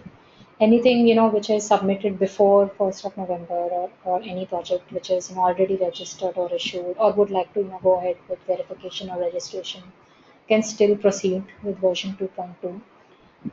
But any issuance which is happening after let's say 1st November 2017 or any verification which is happening after this milestone uh, should be transitioned. So after that milestone, the project should be transitioned to GS for GG. So our transition guidelines are also available on the website. So the transition guidelines detail out different scenarios and different steps and different uh, and in different other requirements which projects at different stages have to follow in order to transition to GS for GG. So this was, in short, hopefully, all the information that we wanted to share with you in this webinar today. Of course, this information is really overwhelming because even though procedurally and principally we have not changed in a lot of rules and requirements, but changes have taken place in terms of the documentation and the representation of the information and the categorization of different rule and document set, which we accept that will take time for all the project developers and the auditors to get used to. But this webinar, is an attempt to start highlighting the main changes that have taken place under GS for GG. And as I've mentioned before, this is the first one from the series that we have had today. We will be doing many more webinars very frequently now to go over some other important documents in detail. For instance, if you are interested in finding more about ADLE, so we'll have an ADLE specific training webinar. If you are interested um, in having more details on the certification process, then we'll have one which is more focused on that. So this one was a very generic one, just to introduce you, to all the key changes in GS for GG. But we'll be planning more specific training webinars during the course of the next upcoming months. So I think now we can maybe open the floor for questions. I think we have around 15 minutes, and we'll try to take as many questions as possible. So for that, you can actually press on the small hand icon, which you can see on your dashboard, and I can then unmute you, and you can ask your questions or any doubts or clarifications.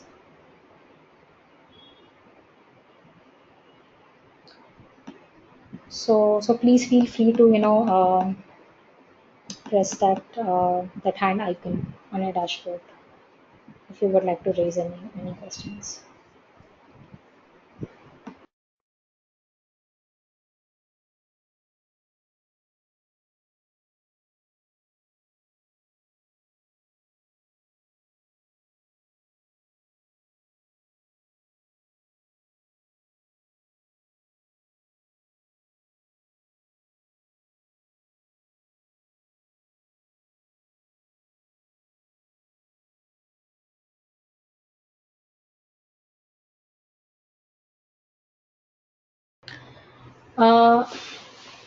For some reason, I cannot see any hands raised. So maybe I can, take some of the questions which we have received in the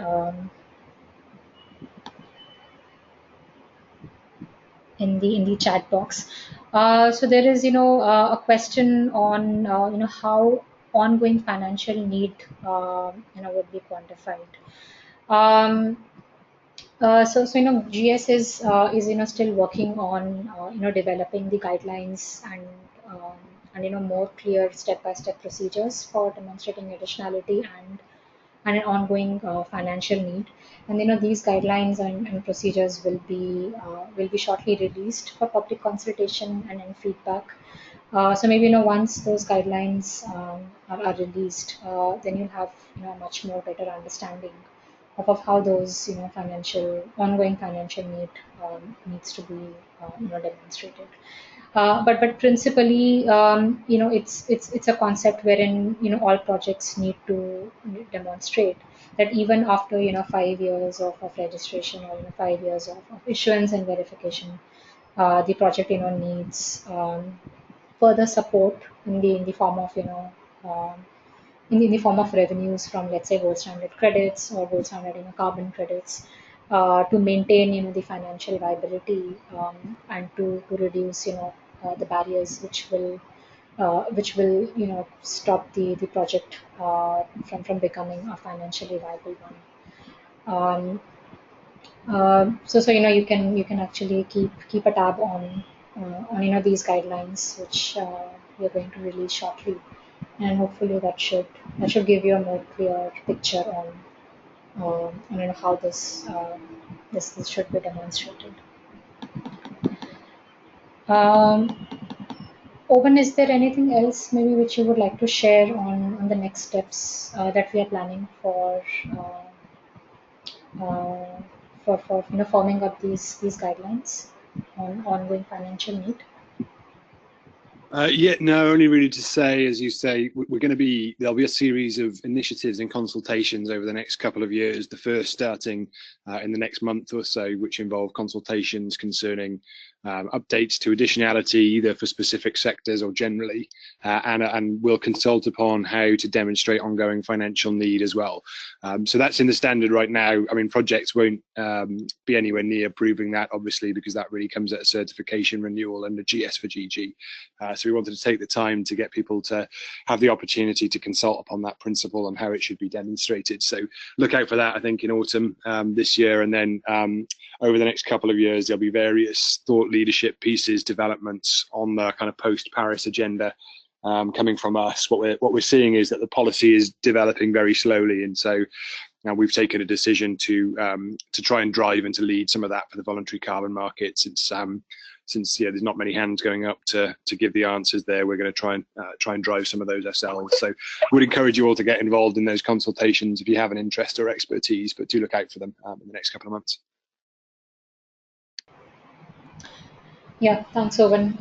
So there was, another question on, how positive contribution to 3 SDGs, can be done, and if you can give, some examples. So I know there are these 17 Sustainable Development Goals, and depending on, the project type and the intervention, the project developer can, choose the 3 most relevant, SDGs to his or her, project activity. And then one of them, has to be SDG 13, which is on, climate security and sustainable development.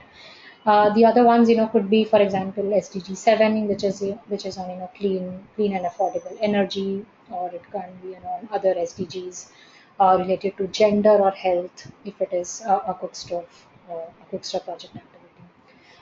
So really, depending on the type of, intervention or the project developer, is free to choose from any of the 17 SDGs to which, they would like to demonstrate a positive contribution. And SDG 13 is the mandatory one, which has to be used by all project types. Then there is another question on safeguarding principles. So the question is, did the assessment question to select the principal is given by GS, or PP needs to identify themselves? So here, some of the assessment questions are already, given in the safeguarding principles assessment document. So if you check that document out, all we have tried to, identify as many assessment questions as possible for each of the safeguarding principles. But in case, some of those assessment questions are not relevant, then the project developer, is free to update, or, is free to choose any other, relevant assessment question also, which might be, more closer to the impacts that they're trying to assess from their particular project activity.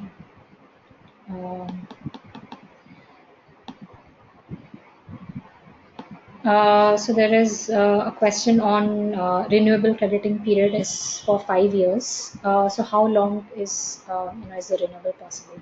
So this renewal is possible for 2 times, meaning that the project can claim benefits, or project can you know can get issued for a maximum period of 15 years, which is renewed.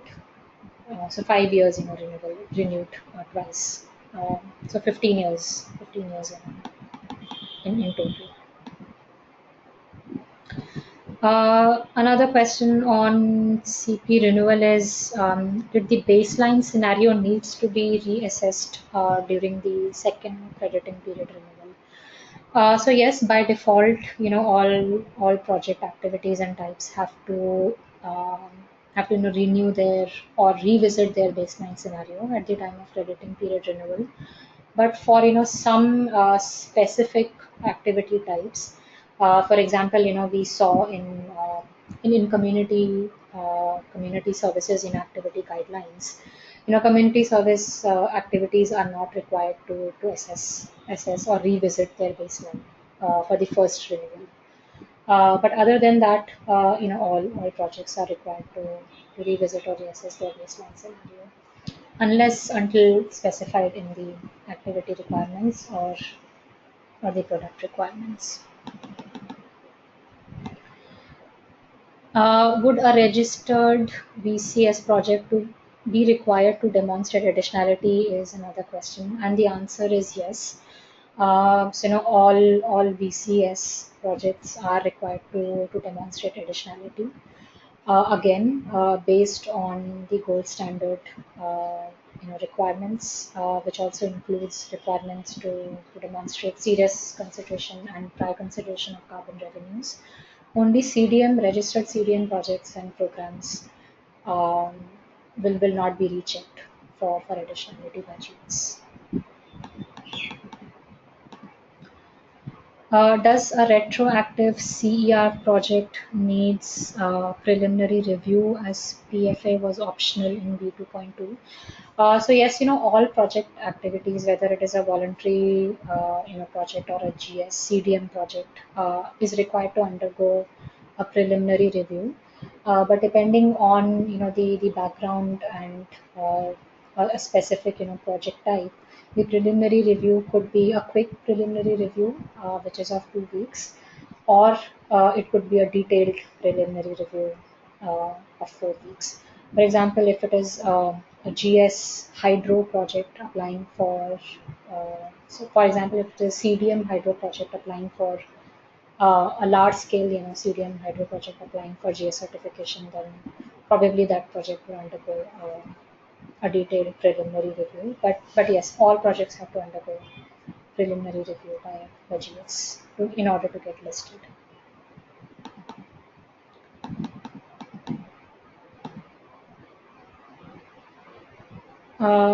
The other question is on VPPs. So has GS made any provisions wherein a DOE appointed for doing the verification can also access the validation documents, such as GS review report to check and ensure if GS had raised any FARs to be addressed during verification?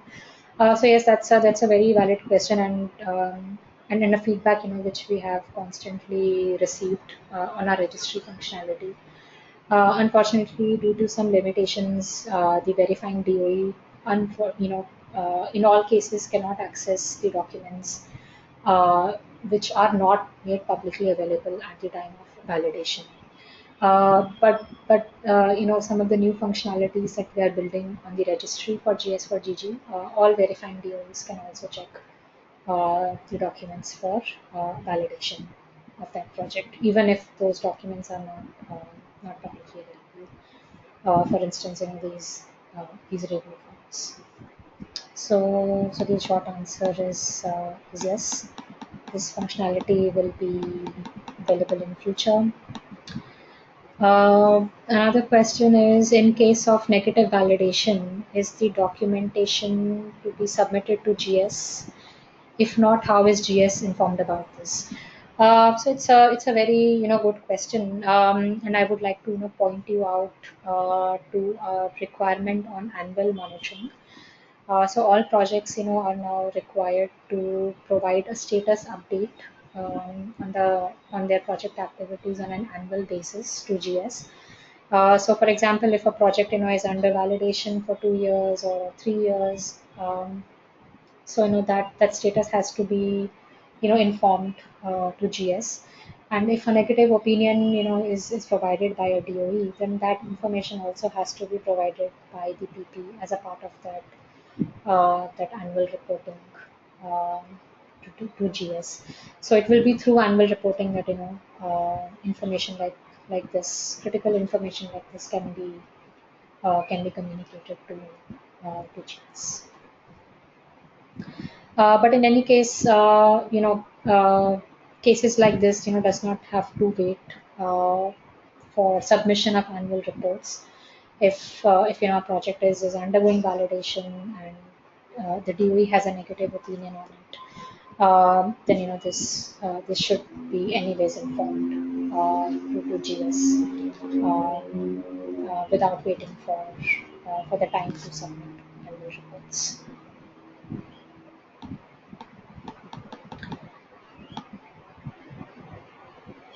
Um,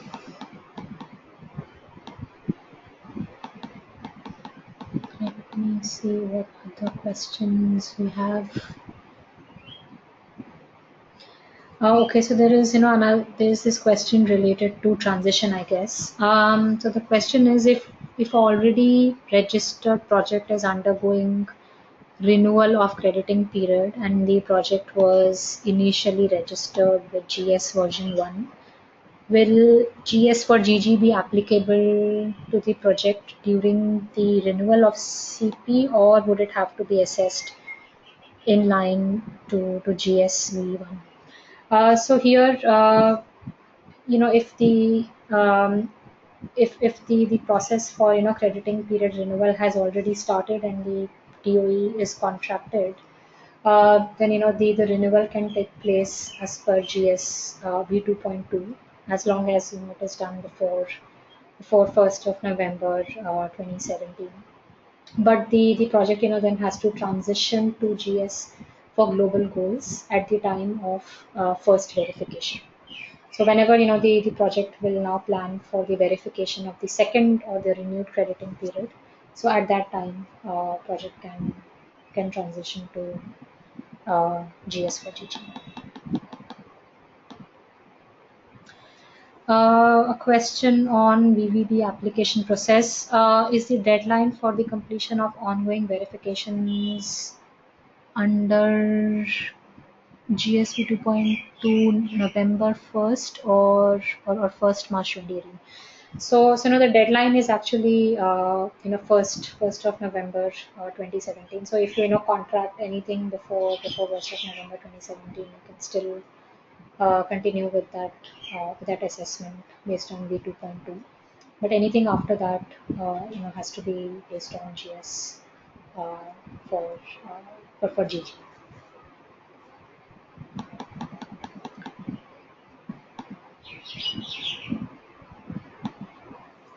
Okay, so there is a question on documentation.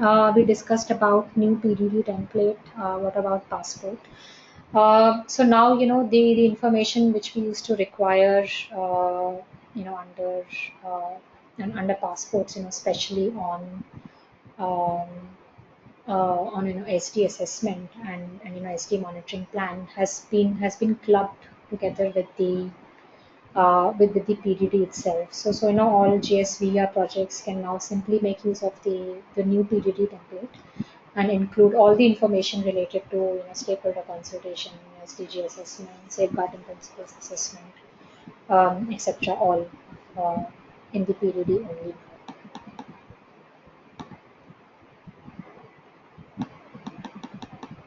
Okay.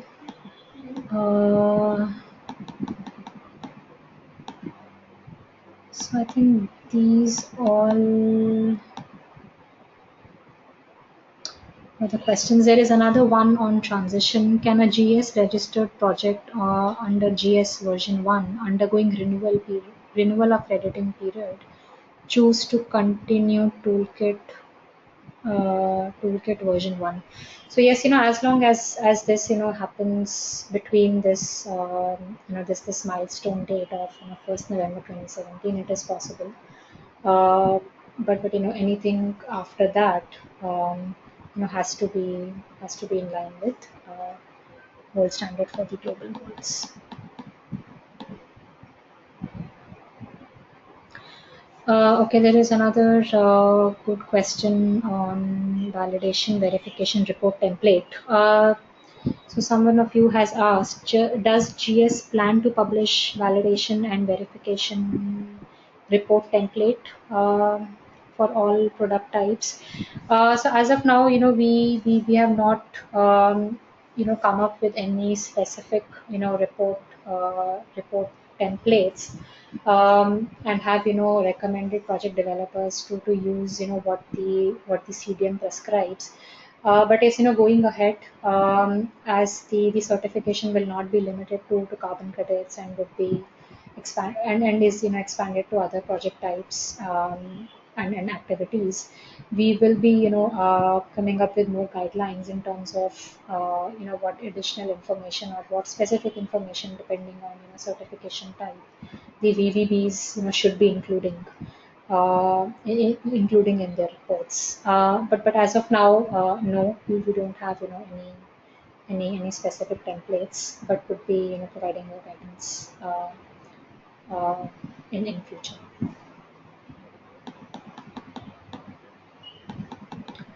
So I think these are all the questions that I received in the chat box, and I think we have we have now exceeded the webinar time by 6 minutes. So if there are no other questions, we would like to close this webinar here, and would like to thank you all for joining us for these 2 long hours, and patiently listening to all the information which we shared today.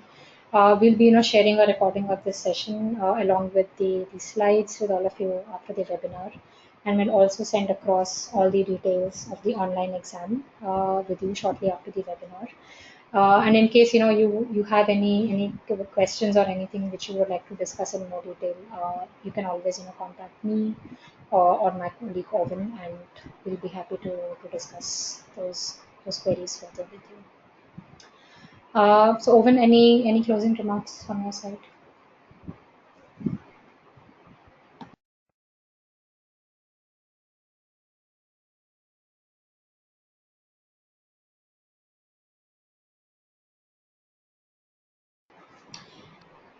Okay, I think Owen has moved to another call.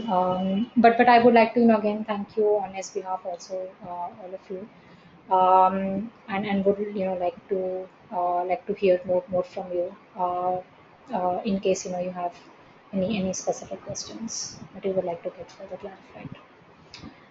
Thanks everyone, and speak to you soon. Bye bye.